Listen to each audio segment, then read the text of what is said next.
Me présenter, je m'appelle Camille Antoine, j'ai 22 ans et je suis actuellement en CDI à Brest en tant que technicienne thermicienne en rénovation énergétique chez Solia, dont le but est d'apporter des solutions de l'habitat adaptées aux besoins des personnes et des territoires. Ensuite, je vais vous présenter un petit peu mon parcours scolaire. Donc du coup, j'ai fait une troisième générale basique. Ensuite, je me suis orientée vers un bac professionnel en tant que technicien bâtiment, assistant architecte au lycée Viollet-le-Duc à Villers-Saint-Frédéric dans le 78. Et le plus de la formation, au-delà du bac professionnel, ça a été les semaines de stage. En effet, il y a 22 semaines de stage en 3 ans, ce qui permet d'avoir une réelle approche professionnelle.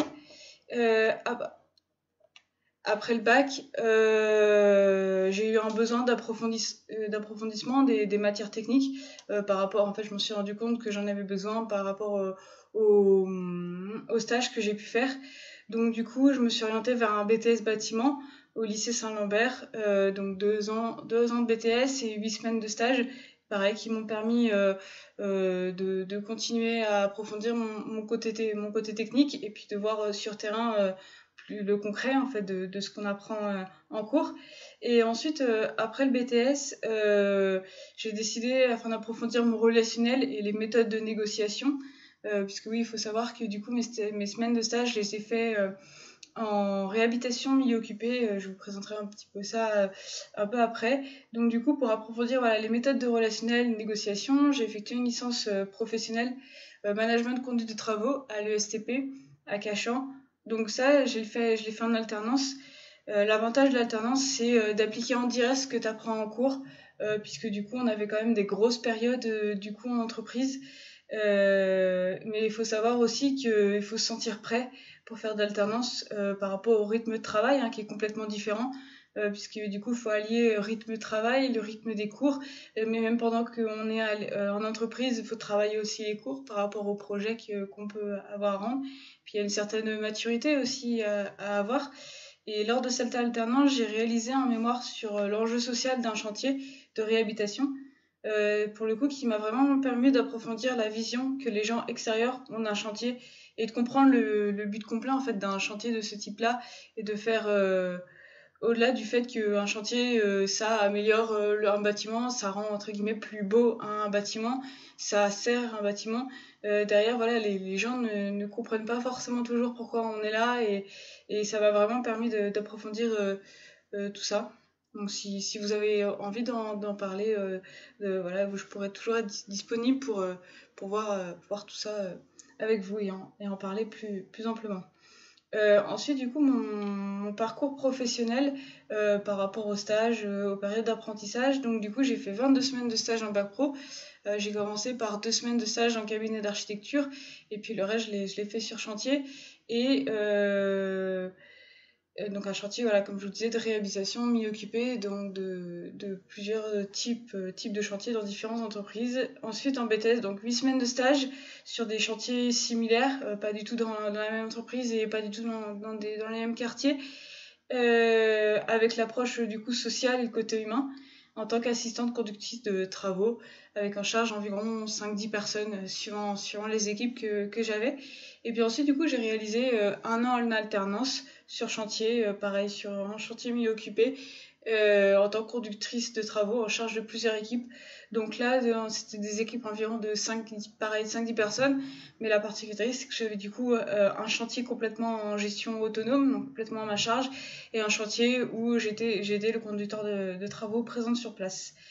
Du coup, au niveau de la vie professionnelle, l'objectif de l'entreprise qui m'a embauchée, c'est de favoriser l'accès au maintien dans l'habitat des personnes dévalorisées, fragiles et vulnérables, et puis du coup en rénovation énergétique et en adaptation à domicile. Donc moi, ma partie, c'est plus du coup la rénovation énergétique. Donc tout d'abord, on va notre but, c'est voilà, les gens nous appellent, on va chez eux et on fait un point sur leur projet de travaux. Donc ça va de la grosse rénovation, voilà, ils ont acheté une maison, il y a rien dedans et il faut tout imaginer, tout faire. Donc on les accompagne là-dedans.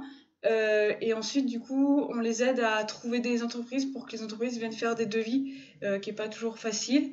Et puis ensuite, on les aide à trouver des financements, parce qu'il y a des financements qui aident, qui existent pour ça et que peu ont finalement la connaissance. Donc nous, on aide les financements. Donc il y en a plusieurs qui existent. On a du coup tout ce qui est les caisses de retraite pour les personnes retraitées, et puis deux autres financements possibles.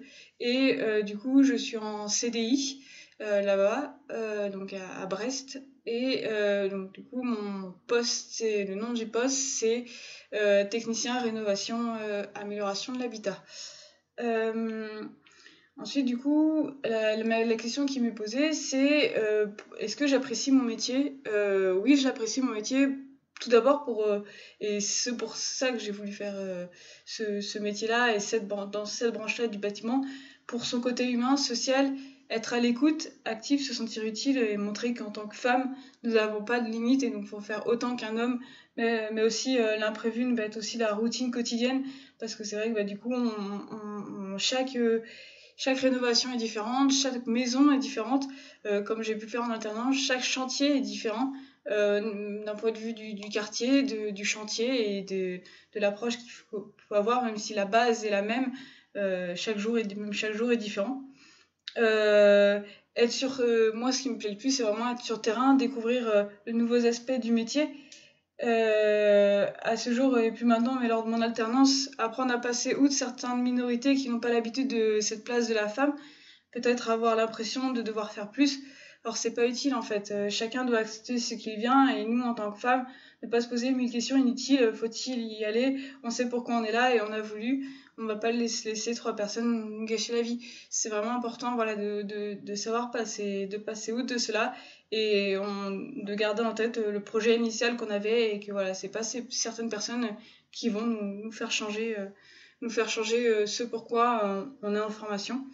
J'ai aucun regret, mes formations j'ai choisi, mes stages dans ce secteur j'ai choisi, et l'association donc qui fonctionne comme une entreprise où j'étais embauchée, j'ai choisi. C'est vraiment voilà, vraiment pour son côté humain, social, et actuellement pour aussi son côté associatif. Euh, Est-ce que j'ai des attentes après? Donc oui, que les femmes ne craignent pas de s'engager dans un métier dit masculin. On a notre place partout, et le métier et les entreprises doivent s'adapter, et non l'inverse.